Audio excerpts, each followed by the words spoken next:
Everyone knows being a profitable meme coin trader can be one of the hardest things. In today's video, I'm going to be breaking down 3 live trades I actually took and telling you what I look for so that I know the coin will send, and in return I'm able to make some massive profits. Now these strategies have literally been kept a secret from a lot of non-profitable traders, but the thing is, if you miss any part in this video you might lose money, so make sure you stick around and watch the whole thing in depth. And with that being said, let's just get right into the live trades. Now the first one is Frank the Frog, which I was able to make 52 SOL on, or around $4,000. And this was within like, I think 10 or 20 minutes I was able to make that much money. There you go. So you can see all my buys and sells. I was going absolutely crazy with the buys and sells. And like you guys know, I use multiple wallets. This is one of the best strategies if you are wanting to buy a lot of a coin and basically just make more money. Now here's the cool thing. This coin was bundled pretty hard, but luckily I was able to buy before the bundle. And this is probably one of the greatest strategies when trading. Now a lot of the time, big KOLs like let's say Cupsy or Orangie are actually bundling up coins on their tracked wallets, and they're doing these little micro buys. So sometimes you might see a tracked wallet buy a coin, you're gonna notice that and you're gonna be like, okay, let me buy this coin, and then they just dump on you and you lose money. That's how some of these KOLs are basically able to make money. They're not actually good traders. They just have people tracking their wallets, so they have, more leverage. But as you guys can see, I was able to get in before some sort of bundle because there's this clear, insane dump from 90K to 30K, which means it must have been some sort of bundle. But I was able to buy in way before them with my own actual bundle, which is pretty funny. And now here's the first thing to notice. This coin didn't have any DEX payment on it for a long time. And right after I bought, it got a DEX payment, which just led to the coin absolutely sending. Now this is something you gotta keep in mind when you're trading. If a coin doesn't have DEX, that actually can mean that it's a potential coin that you wanna buy. Now you might be thinking like, why would I wanna buy a coin that doesn't have DEX? Well, the cool thing is like, you gotta think about the potential that the coin has.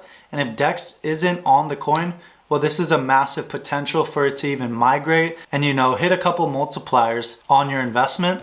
Now let's go ahead and go to U, and you guys can see what I kind of, bought and why I bought there, and I'll break it down. So as you guys can see, my first buy was at 7.6K, which is basically the bottom on this coin because it was super bundled like we talked about. And how do I know it was bundled? It had a candle from basically 0 all the way up to 7K. And what is actually surprising, from 0 to 7K, you're able to get around 30% of the coin supply, which a lot of people don't know this. So if you ever see a candle like this on the 1 second chart, that actually means that, more than 20% of the coin might be actually bundled. So if you guys don't want to, high risk trade, well then I would look for coins that either go up like this, come back down to around 3K and then go back up, or I just wouldn't even risk buying coins that have these candles on the 1 second chart. Now, why did I buy here? As we could see, it was a previous support, so I was like, if I'm gonna enter, I'm not gonna enter up here at 20K. I'm gonna wait for it to come down to 7K, and it's just an easier area to enter. Then once again, I didn't enter over here, but I saw it was a good support level, so I bought literally the next time it went down there. And how did I do that? Right now I'm trading on Axiom, but basically what you can do, so let's say I select this wallet,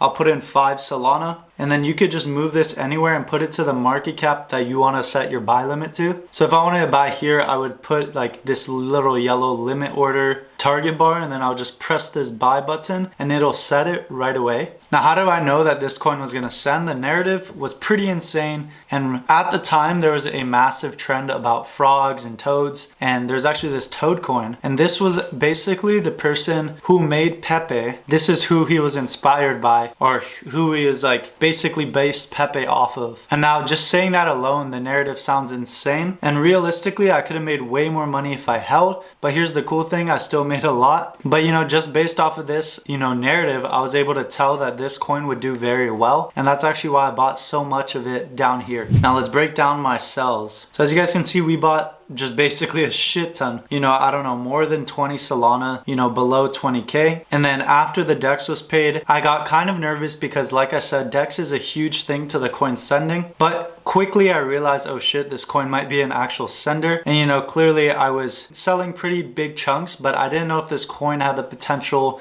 to go to 200K or even higher. And like we see, it went up to 90-ish K right before 100K. And I was actually selling up there. Now, the one issue I would say I have is I don't hold coins for long enough when I actually have like a sender on behind. So for example, here I was selling, I don't know, I sold a lot of, you know, supply, and each 0.6% was worth around 2 Solana. And we literally come up right here. The same exact amount was worth around 5 or 6 Solana. So let's say I would have probably made around, you know, 150 Solana versus 50 Solana. And the reason why I didn't is because I'm just selling too early. So basically you want to know when a, you know, coin actually has a good narrative and if you should actually hold that. And this is something you'll just learn from trading, from trenching.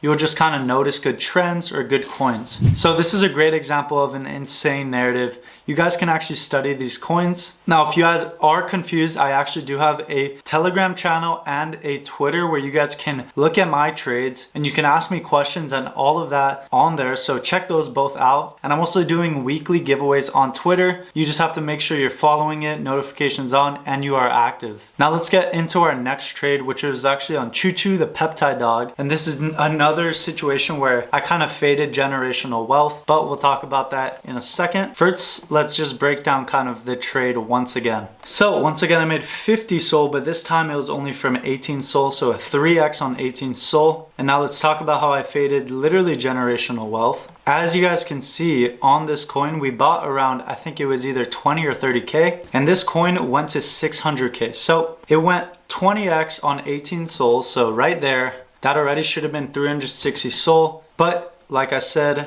sold too early, sadly. But you know, that's not really the biggest issue. I was just taking smart profits. So we can initially see I entered, at 30-ish K, a little bit less.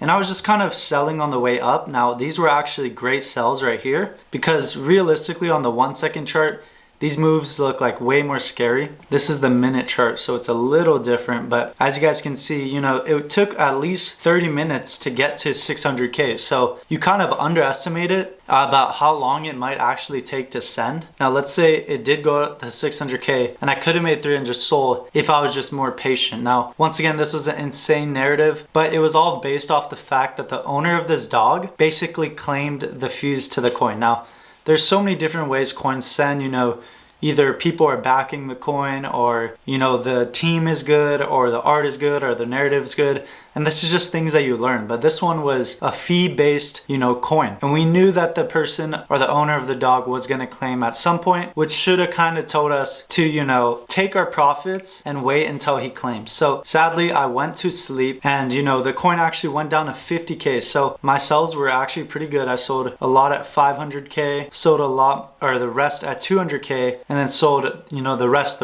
at 140K. So, you know, realistically, in hindsight, my sells were really good. And if I entered with 50 SOL at 600K and it went all the way to 2 million, you know, this is all theoretical, but 600K to 2 million, let's do the math real quick. How much could I have potentially made? So 33x right there on 55 SOL. 1,800 Solana I faded. So currently that's only like $150,000 that I kind of missed out on after, you know, he claimed the fees. He made probably around 700 Solana just from owning this dog that he's giving peptides to. So you guys can just see the meme coins are like no other job. They're like no other thing. Like this is even close to trading crypto. And you could just see that's based off of like, you know, people or the team or, you know, semi luck, but mainly skill. Just knowing which coins are actually good to buy, which aren't. And this is a great example of a coin that, you know, is literally zero luck, fully narrative based, and we knew he was going to claim the fees. So like this was an easy, you know, almost, what was it, 30K to 2 mil. It's almost an easy 60x. So if you put in 1 Solana, you would have made 60 Solana. So, and this was probably the easiest narrative to tell just based off of what it was about. Now let's go on to the last coin.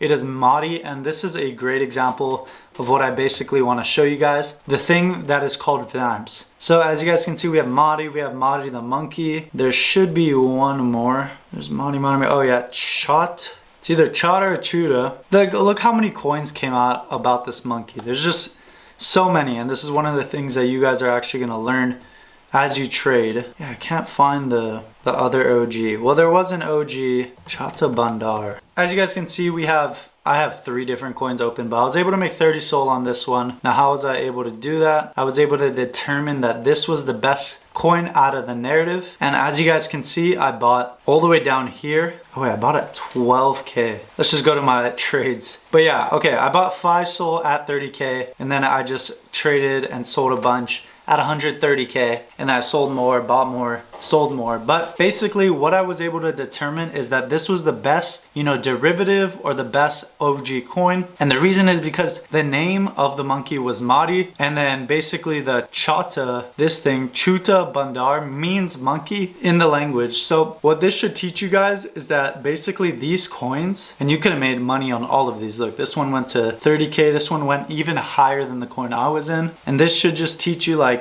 when derivatives come out, you want to make sure you are doing thorough research and you're not just aping, you know, without thinking at all. Because the thing is that you guys can lose money really easily. Because let's say I ape 5 sol on this one, 5 sol on this one, and then like 5 sol on this one. You know, one of them theoretically, or all of them, could have went down and it wouldn't even have covered my losses. So that's why I had to do the research and, you know, figure out what is Motti, what's the actual monkey's name. And a great way to do this is using ChatGPT. So I actually did that, and I was able to figure out that Motti, the monkey, was probably the most likely coin to send. And as we could see, it's the coin that went the highest, luckily. But that was just based off of research. So not really luck, but a really good trade right here. And we turned like 5 Solana into 30 Solana. So I hope you guys enjoyed this video. If you have any questions or, you know, anything, leave them in the comments below, and also leave a like. I hope you guys enjoyed it, and I'll see you guys next video.